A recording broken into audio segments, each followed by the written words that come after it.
Bonjour à tous. C'est un casse-tête juridique, politique qui pose des questions de sécurité, de souveraineté numérique également. Un casse-tête auquel mon invité apporte une réponse technologique. Ce sera le grand entretien aujourd'hui de Yosra Jaraya, la cofondatrice et directrice générale d'Astran. Et puis deuxième partie, on va s'intéresser à des start-upers qui ne sont pas suffisamment mis en lumière. Eh bien on le fera aujourd'hui dans Smart Tech, des acteurs de la diversité qui nous proposent des solutions pour des moments importants de notre vie. Et puis on terminera avec notre regard sur où va le web et une petite histoire autour du DJ Agoria si vous le connaissez. Mais tout de suite, donc dans Smart Tech, c'est le grand entretien avec Yosra Jaraya d'Astran.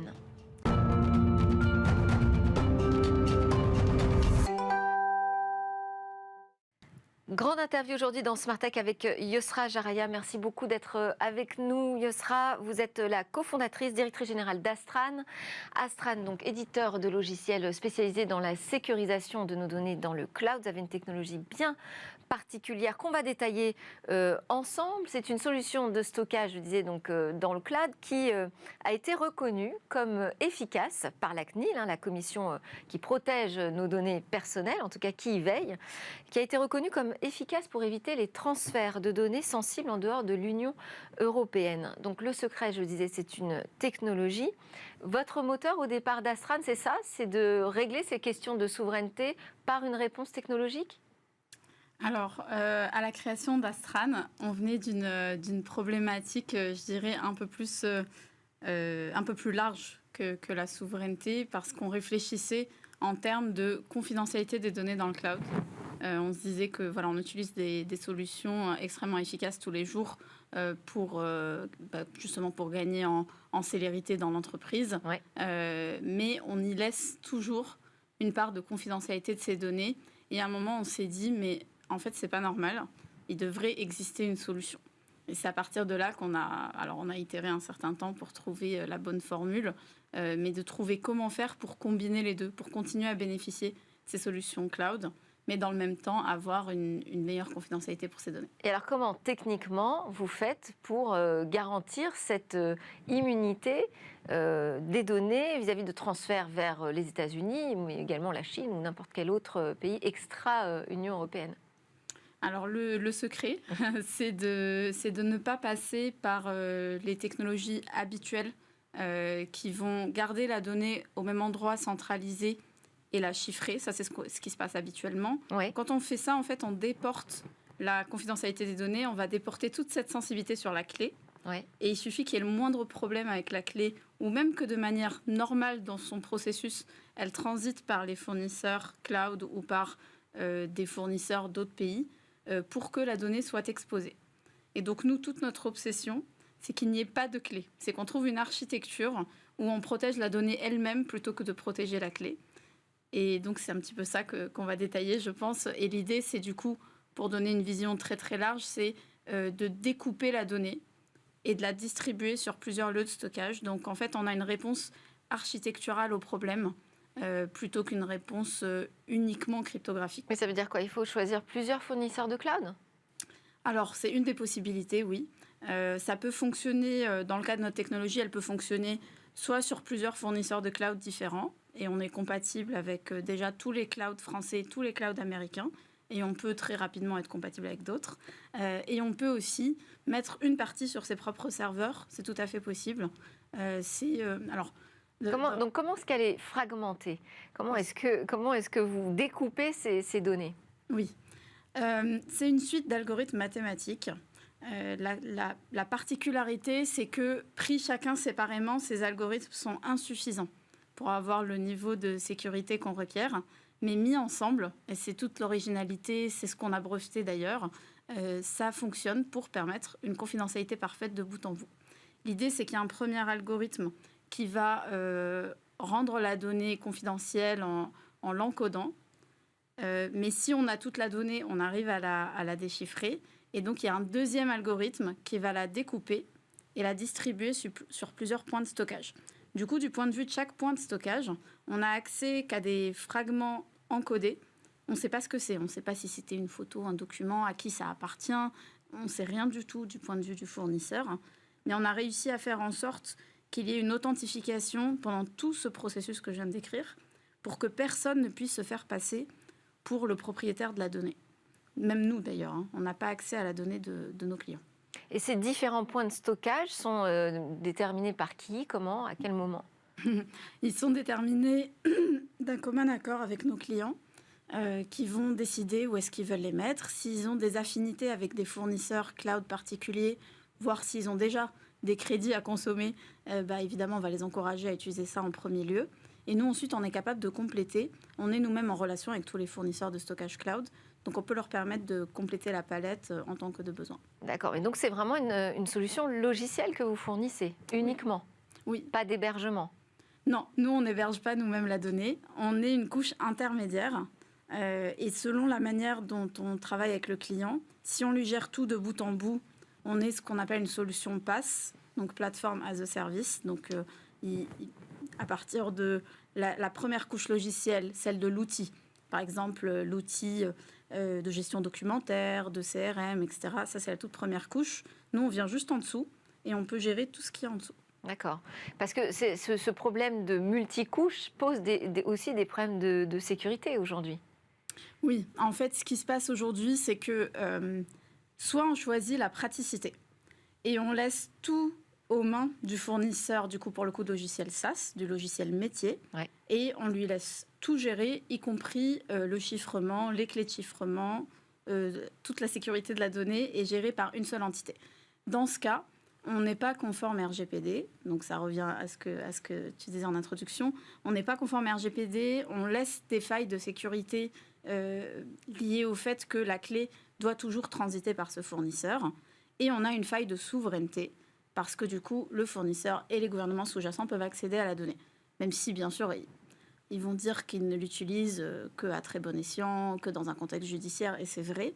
Mais pour autant, est-ce que cette simple faisabilité est acceptable d'un point de vue de la souveraineté numérique de nos entreprises? Donc c'est un peu la question auquel on entend beaucoup de choses sur ce sujet ces derniers temps. Et en réalité, nous on dit, plutôt que de faire des choses très complexes, s'il existe une solution technique simple, quelque part, pourquoi s'en priver? Oui, c'est ça. C'est comment répondre à ce casse-tête juridique, puisqu'on a l'Union européenne et les États-Unis qui travaillent ensemble pour trouver un cadre sécurisé pour le transfert de données en dehors de l'Europe. Vous nous dites, moi j'apporte une solution technologique finalement. Je voulais parler un peu de votre parcours. Donc plus de 10 ans en tant qu'avocate d'affaires. Vous n'êtes pas du tout dans les technologies au démarrage. Et puis vous vous intéressez à ce sujet de la blockchain. Vous partez suivre une formation au MIT. Et c'est là que vous décidez de lancer Astran. On est en 2021, finalement, c'est pas si loin. Vous êtes encore une jeune start-up. Vous vous spécialisez donc sur ces questions de souveraineté, de sécurité, mais aussi de conformité RGPD, de blockchain. Et cette année, vous avez été sélectionné dans la promotion des Young Leaders de la French American Foundation. Alors, je trouve ça super, mais c'est aussi une fondation qui prône les échanges culturels entre la France, les États-Unis. Ils ne sont pas un peu rancuniers que vous apportiez une solution technologique à un problème de souveraineté qui se pose en général avec des fournisseurs cloud américains? Alors, au contraire, ils voient notre solution comme un pont, en fait, qui va résoudre le problème sans cristalliser d'émotions subjectives ou négatives. La France, l'Europe et les États-Unis sont des alliés de longue date. Maintenant, il y a cette question de souveraineté. Il faut la traiter d'une manière ou d'une autre, tout en facilitant les échanges économiques, parce que les enjeux économiques sont énormes. Parce que les fournisseurs cloud américains représentent aujourd'hui 70% du marché européen du cloud. Donc on ne peut pas se voiler la face et dire... on peut ni se voiler la face côté français et dire non mais on va récupérer toutes ces parts de marché. Ça semble un tout petit peu compliqué. On peut grignoter des petites parts en faisant des efforts sur de la souveraineté, sur du Secnum Cloud, etc. Mais on ne pourra pas renverser complètement la tendance sur le cloud. C'est trop tard. Côté américain, on ne peut pas se voiler non plus la face en disant c'est bon, on est en train de négocier un privacy shield, tout va rentrer dans l'ordre. Parce qu'en fait, le mouvement de la souveraineté, il est plus large qu'un mouvement juridique. C'est un besoin des entreprises de sentir qu'elles ont le contrôle sur leurs données les plus importantes et les plus stratégiques. Donc des deux côtés, il y a la volonté de trouver une solution. Et donc la Fondation franco-américaine voit notre solution comme faisant un pont permettant de faciliter ces échanges économiques tout en mettant les Européens à l'aise sur leur souveraineté. Oui, alors ça veut dire que finalement, ça va permettre aussi aux fournisseurs de cloud américains de continuer à travailler pour des entreprises françaises, y compris pour des entreprises françaises qui sont soumises au Secnum Cloud? Alors oui, oui à terme. On est en train de postuler là, cette semaine pour être accompagné sur le dispositif Secnum Cloud. L'idée, c'est que aujourd'hui, ce qu'on peut proposer, c'est de mettre toutes nos infrastructures chez des acteurs Secnum Cloud, avec lesquels on travaille aussi très bien. Et à ce moment-là, pour une entité qui est soumise à être Secnum Cloud, on peut avoir toute l'infrastructure Secnum Cloud. Maintenant, ce qu'on peut aussi faire, c'est nous-mêmes certifier notre couche intermédiaire comme étant Secnum Cloud, ce qui permet d'aller encore un cran plus loin. Donc ça, c'est là-dessus que vous travaillez en ce moment. On est en train de travailler dessus. Oui. Donc effectivement, on comprend que ça puisse séduire des grands opérateurs américains. Comment voient les opérateurs français, européens, comment voient-ils arriver cette solution? Alors c'est une bonne question. Je dirais que ça dépend. Si on prend des purs acteurs du chiffrement, on est en concurrence, il faut dire ce qui est, parce qu'on apporte une solution alternative au chiffrement. Pour autant, le marché est tellement énorme qu'on pourrait imaginer que sur certains cas d'usage, on va continuer bien sûr à utiliser du chiffrement, et sur d'autres, notre solution sera plus pertinente.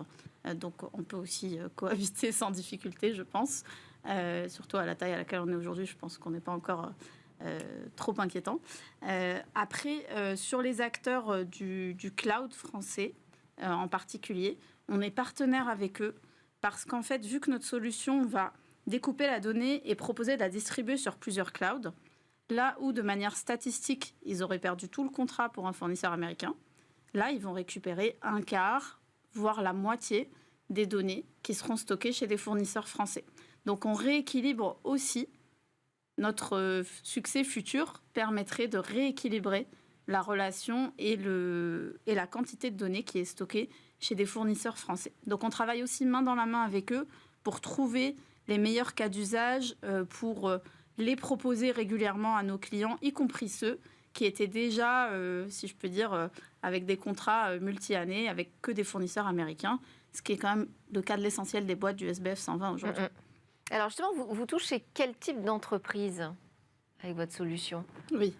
On va toucher, alors déjà en termes de taille, on va aller plutôt sur des grands groupes parce qu'il faut un certain degré de maturité technologique pour être arrivé au stade où on se dit la confidentialité de mes données peut me coûter très cher, peut avoir de graves risques réputationnels. Donc notamment les sociétés cotées vont être des prospects toujours très intéressés par notre solution et par toute solution qui permettrait de les aider à améliorer la confidentialité de leurs données. Et ensuite, en termes de secteurs, on a pu voir émerger ce que j'appellerais les secteurs stratégiques qui reviennent tout le temps. Donc, soit des entreprises qui sont OIV, donc organismes d'intérêt vital, donc qui ont des obligations plus fortes en matière de sécurité des données, soit des organismes qui sont dans des secteurs un peu sensibles. Donc, ça peut être beaucoup de choses, notamment dès lors qu'on s'approche du secteur de la santé, du secteur bancaire, de l'assurance. Il y a tout de suite des données extrêmement sensibles. Mais là, vous nous parlez d'une question de maturité sur la prise de conscience de l'importance des données. Est-ce que d'intégrer cette solution, ça nécessite aussi une maturité technologique? Alors, pas particulièrement. Ou est-ce que vous pouvez, dans l'absolu, intéresser des PME, voire des TPE qui ont des données aussi importantes? Parfois, ce sont des sous-traitants de plus grandes entreprises. Oui. Je vais prendre un exemple très simple. On a construit un plugin qui est une intégration dans l'outil de CRM Salesforce. Oui. Cet outil, il suffit de cliquer pour le télécharger. Il n'y a besoin d'aucune compétence technique, quelle qu'elle soit. Et le coût est équivalent, si ce n'est moindre, à toutes les solutions de chiffrement qui existent sur Salesforce, avec, pour le coup, la seule solution qui garantit que Salesforce n'a pas accès aux données. Donc, si on est une entreprise un peu plus petite, mais qu'on travaille avec des grands groupes et qu'on manipule dans son CRM, c'est la relation client, des données de nos clients grands groupes qui du coup demandent où est ma donnée, qui y a accès, c'est une solution qui ne demande aucune compétence technique. Et alors, qu'en est-il du secteur public ? Oui.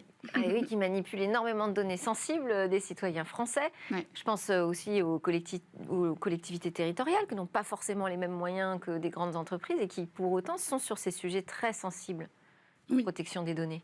Oui, alors, c'est vrai que c'est très intéressant. Le secteur public, c'est un des secteurs qui a le plus besoin de notre solution, en réalité, parce que quand on parle de souveraineté, ils sont soumis à des règles plus strictes. Ils sont soumis à la doctrine cloud de l'État. Doctrine qui dit cloud au centre. Donc, il faut aller vers le cloud, mais attention aux données sensibles. Et donc, ils sont extrêmement intéressés. On a un certain nombre de clients du secteur public déjà aujourd'hui. On en a d'autres qui sont encore en phase de test de la solution. Et après, je dirais, il y a... comment dire ? Il y a un timing secteur privé et un timing secteur public qui fait que, même si je pense que c'est l'un des secteurs qui sera parmi nos plus grands clients dans le futur, on sollicite aussi beaucoup d'aide pour avoir cette capacité d'adresser des acteurs dans le temps de prise de décision et peut être plus long. Ouais. Ça peut être... il y a certains acteurs du secteur public, on leur a parlé... En réalité, il y a 2 ans pour signer un contrat cet été. Voilà. Comment on fait quand on est justement une start-up ? On parlait du lancement en 2021, qui est quand même assez proche, pour adresser des clients. Alors, on parle du secteur public, mais même les grandes entreprises que vous citez, comme Eiffage, par exemple. Comment est-ce qu'on travaille avec des grands groupes ? Eh bien... En plus, vous arrivez avec une solution technologique qui est disruptive, qui n'est pas facile forcément à expliquer. C'est vrai. Je dirais que... Bon, il faut il faut croire énormément en ce qu'on fait et donner le temps au temps. Parce que ce qui va se passer, c'est qu'on va d'abord avoir une première conversation, je dirais, de curiosité intellectuelle, comprendre la solution, une première marque d'intérêt. Et ensuite, il faut passer des processus longs et parfois complexes de sécurité, conformité, direction des achats, contractualisation. Donc, il y a des étapes qui peuvent être plus longues dans le temps. Maintenant, on a quand même un avantage de faire tout ça. C'est que derrière, on est, pour une start-up, sur des contrats relativement confortables pour permettre notre avancement. Et après, je dirais, il y a autre chose qui est très important. Dès le départ, dès le lancement, vous avez obtenu un contrat important qui vous a permis d'avoir ce temps-là ? Alors, on a obtenu des contrats assez rapidement. Mais ils n'ont pas été d'un montant très élevé tout de suite. Ça a pris le cycle de vente d'un grand groupe, c'est minimum 9 mois, si ce n'est pas 1 an. Par contre, dans ce cycle de vente, il y a des petits contrats de test. Donc ça permet d'avoir un petit peu, de vérifier le vrai intérêt du grand groupe en face, qui mettent en face des personnes qui vont vraiment travailler dessus au moment où on a dit qu'on allait travailler dessus. Donc on fait toujours payer un petit quelque chose pour démarrer la relation. Et ensuite, on se donne ces 6 mois, 9 mois, 12 mois pour atteindre la mise en production de la solution avec le grand groupe. Maintenant, il y a des exceptions. Ça nous est arrivé de le faire en 3 mois où il y avait un besoin très urgent. Ils ont testé, ça a marché, ils ont mis en production immédiatement. Donc, ça arrive aussi même au grand groupe. Et après, je dirais que c'est ce qui explique qu'en tant qu'entreprise, on n'a pas d'autre choix aussi que de requérir aux investisseurs privés pour se financer en attendant notre montée en puissance. Oui, alors vous avez donc réalisé une levée de fonds récemment, là, au mois de juin, 5 millions d'euros auprès donc, d'un fonds français. Oui. Galion, c'était un choix aussi de rester sur des fonds d'investissement français ?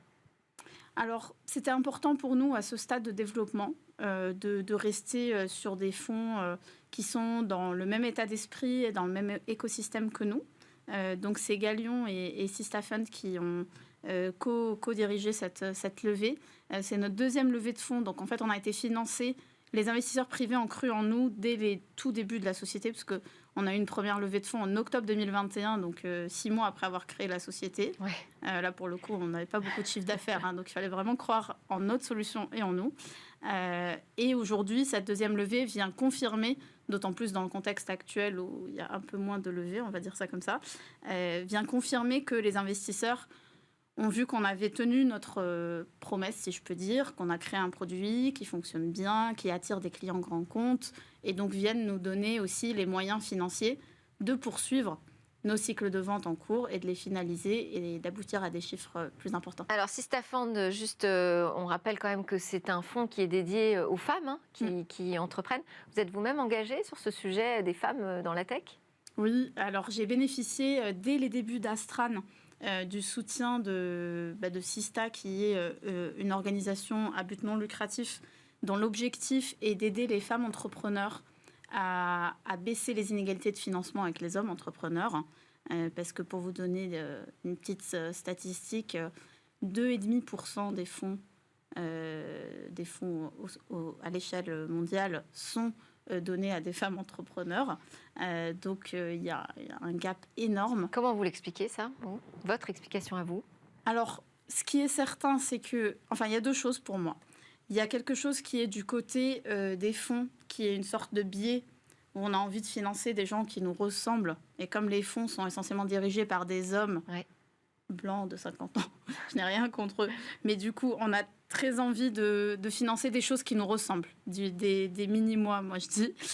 Comme dans le recrutement d'ailleurs, on a tendance à recruter des gens qui nous ressemblent. Et ça, c'est un biais qui touche les fonds.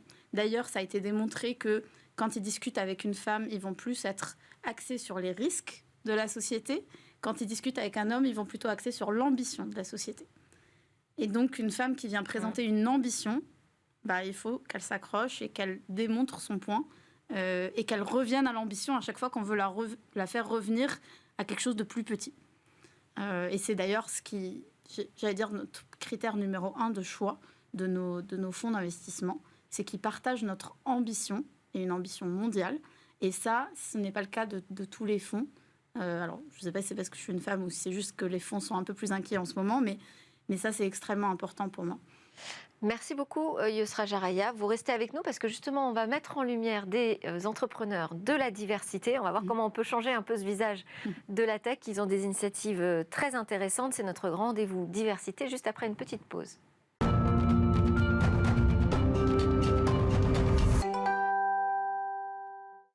Bienvenue de retour sur le plateau de Smart Tech. C'est notre deuxième partie qui démarre. On part sur un rendez-vous pour plus de diversité dans la tech. Et oui, c'est nécessaire de mettre en lumière ces jeunes start-upers, ces jeunes entrepreneurs qu'on ne voit pas suffisamment. Et d'abord, je précise que nous a fait plaisir de rester avec nous notre invité spécial du jour, Yosra Jaraya. Vous êtes la directrice générale cofondatrice d'Astran. On a parlé cybersécurité avec vous. On a commencé à aborder cette question des femmes dans la tech et puis aussi de la diversité. Donc on va le creuser davantage avec mes invités. D'abord, Nadia Bar-Alves, merci beaucoup d'être venue avec ces jeunes start-upers. Vous êtes membre du board Diversity Days qu'on reçoit très régulièrement. Et aujourd'hui, donc, vos poulains, j'ai envie de dire, s'appellent Armandine Kondoc. Vous êtes la fondatrice d'Archimède et Moustapha Sak, fondateur de Waka TP. On va discuter avec vous de vos initiatives, mais avant, peut-être ensemble, Nadia, on va poser le sujet avec quelques chiffres pour commencer, parce que vous avez eu envie de mettre en avant ces entrepreneurs qui sont peu visibles d'ordinaire, mais qui répondent pour autant à des questions importantes, à des moments cruciaux de la vie. Alors, tout d'abord, je tenais à vous remercier pour cette invitation aujourd'hui sur le plateau. Effectivement, si je devais mettre en avant deux chiffres importants, ce serait le premier, parce qu'habituellement, on donne un seul chiffre. Ce mois-ci, j'ai envie de mettre en avant deux chiffres. Donc, le premier concerne celui du logement, parce qu'il y a une étude récente assez édifiante qui est sortie dernièrement et qui démontre qu'on a 76,4% des Français qui ont du mal à accéder à la location, et c'est une réelle problématique, surtout dans ce marché de l'habitation qui est très tendu en ce moment. Et le deuxième chiffre concerne celui de l'orientation scolaire, où on a 2/3 des 18-25 ans qui éprouvent des difficultés et surtout du stress pour trouver leur orientation.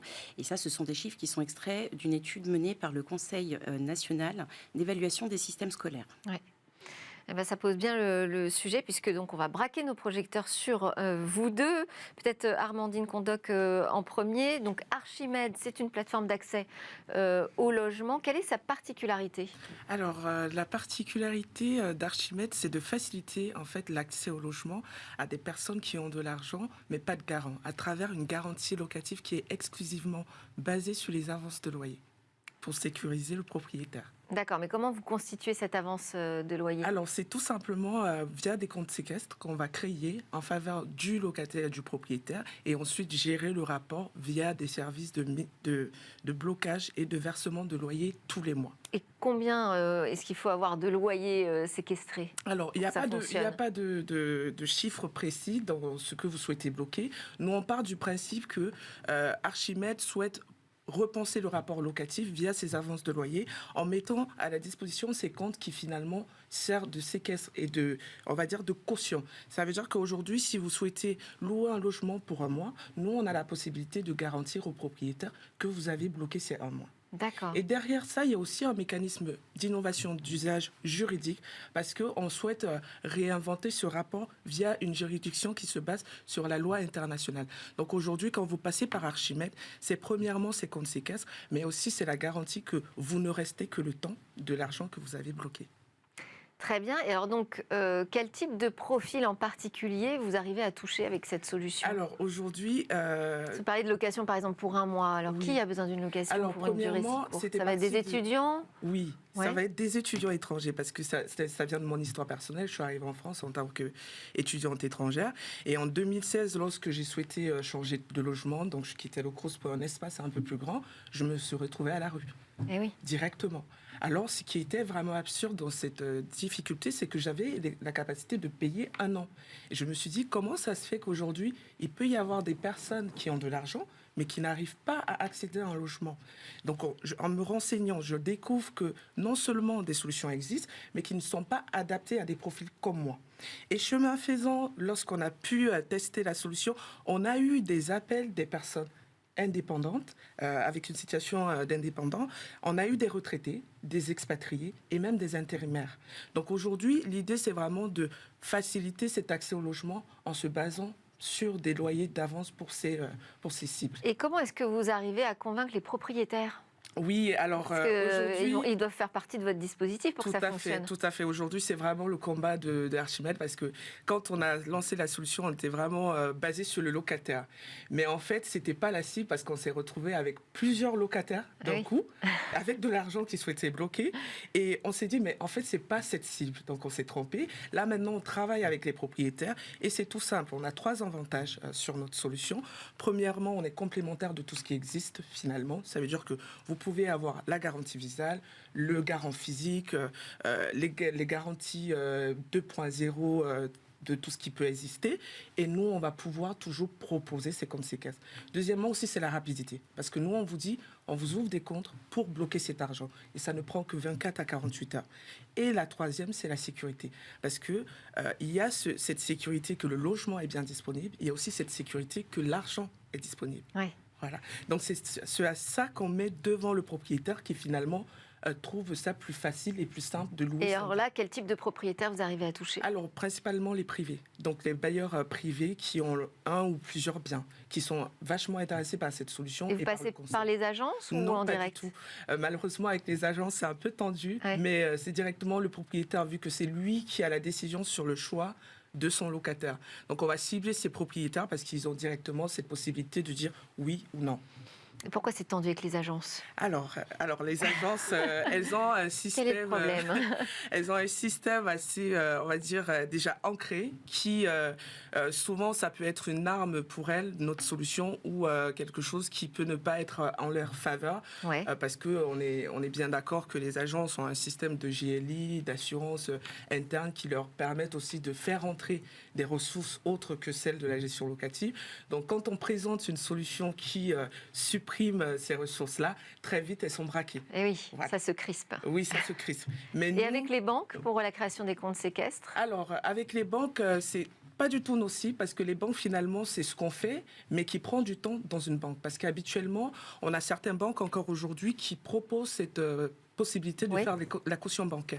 Mais c'est extrêmement fastidieuse. Ouais. Donc aujourd'hui, nous, on a cette promesse de dire que vous avez 24 et maxi 48 heures pour avoir votre garantie. Et comment vous faites alors?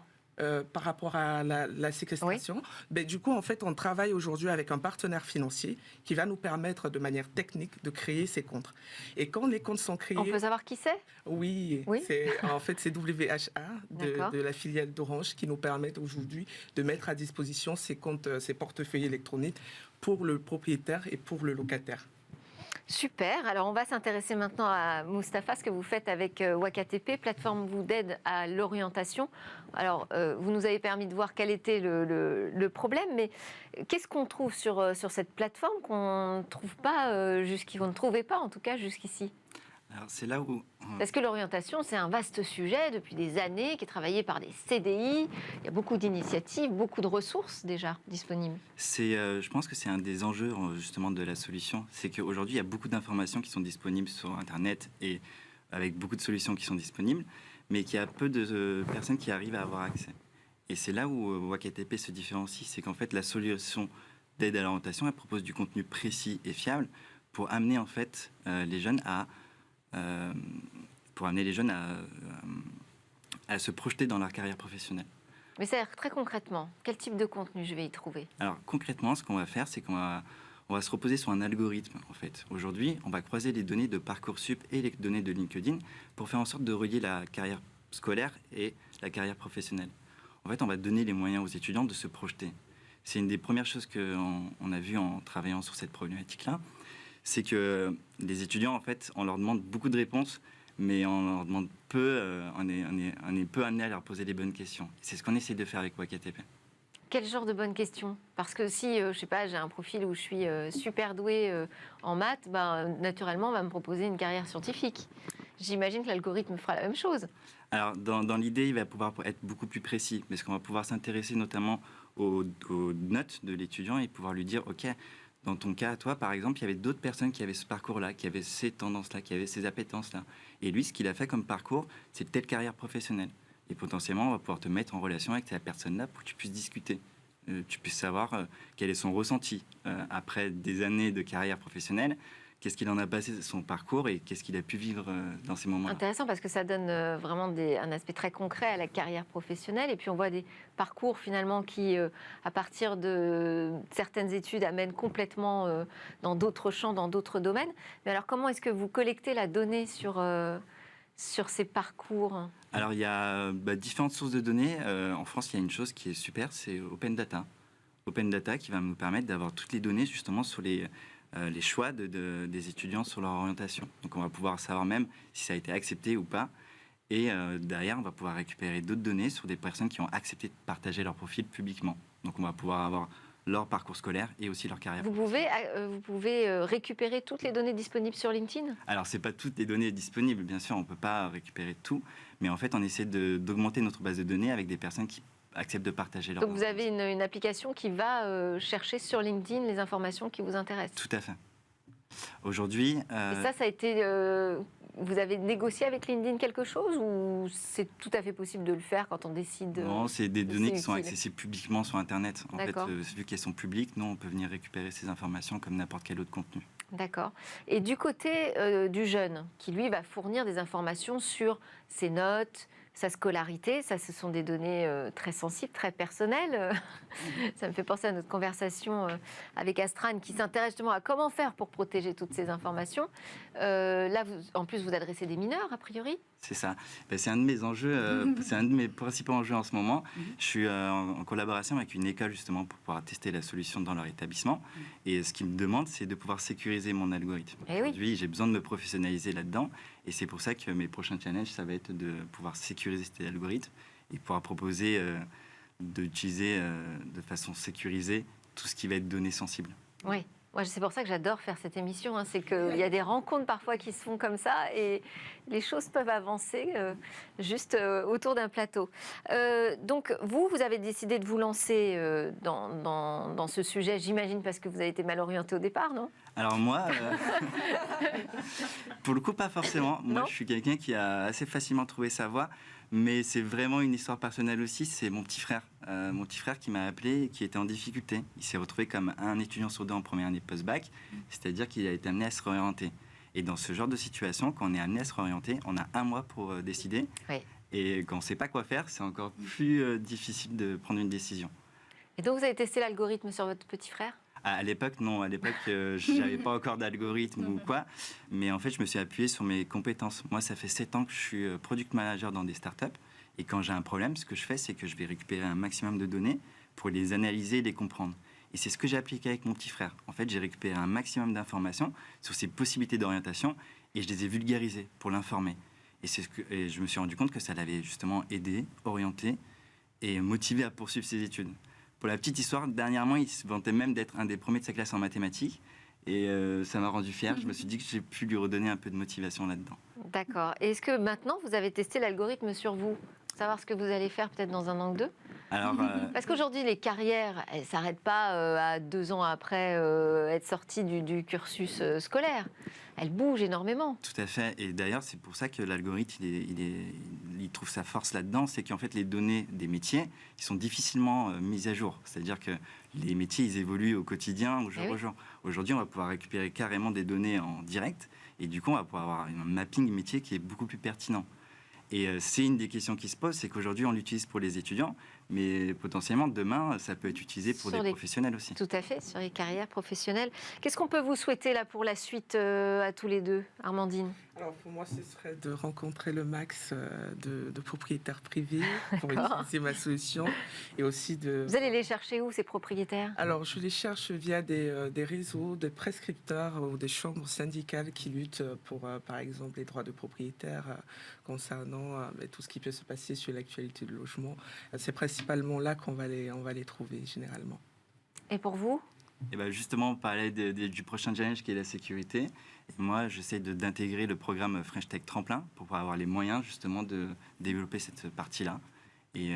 Alors ça me permet de redonner la parole à Nadia sur les programmes, parce que vous êtes aussi issu d'un programme de Diversity Days, le Leadership Programme. Tout à fait.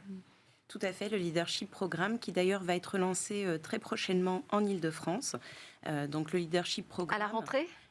Oui, d'ici la rentrée, les appels à candidature vont être bientôt ouvertes.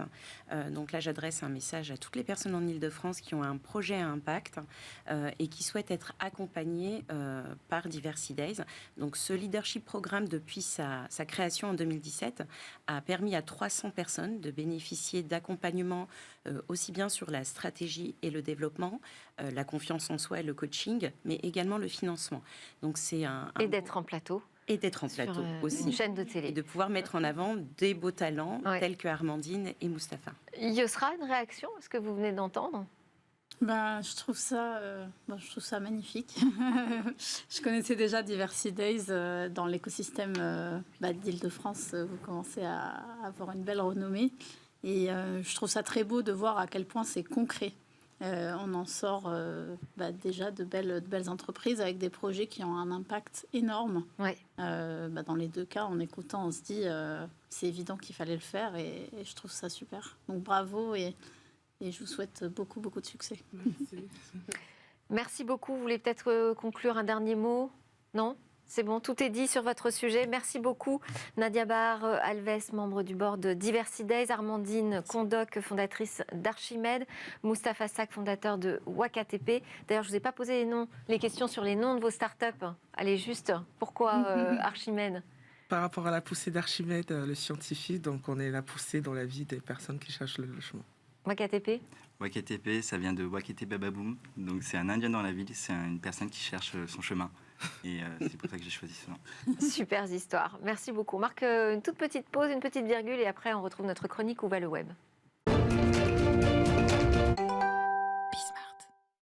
On va s'intéresser à ce DJ Agoria, peut-être que vous le connaissez. Lui, il a décidé de remercier ses fans en tokens, en jetons numériques.